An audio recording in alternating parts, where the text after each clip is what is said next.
আমার নাম মনীষ পাল। আমি আরামবাগ থানার অন্তর্গত সালেপুর গ্রামের বাসিন্দা।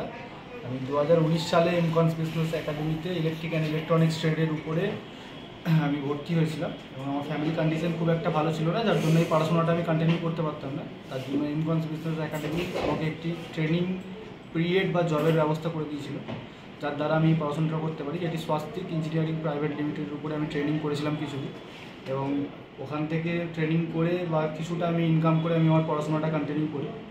তারপরে 2021 সালে যখন আমি পাস আউট হই, তারপরে আমাকে এখান থেকে জব দেওয়া হয়েছিল স্নাইডার ইলেকট্রিক নামে একটি কোম্পানিতে, যেখানে আমি বেশ কিছুদিন জব করি এবং এখনও করছি।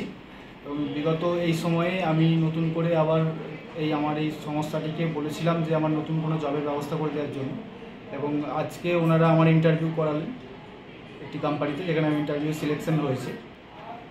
স্যান স্ট্যাম্পিং কোম্পানিতে আমি সিলেকশন হয়েছি এবং আমি একটা পাস আউট স্টুডেন্ট। এবং তারপরেও আমাকে এমকনস বিজনেস একাডেমি বারবার আমাকে জবের জন্য যে সুযোগ করে দিচ্ছে, তার জন্য এই একাডেমিকে বা আমার এই সংস্থাটিকে বা আমার এই কলেজটিকে অসংখ্য ধন্যবাদ।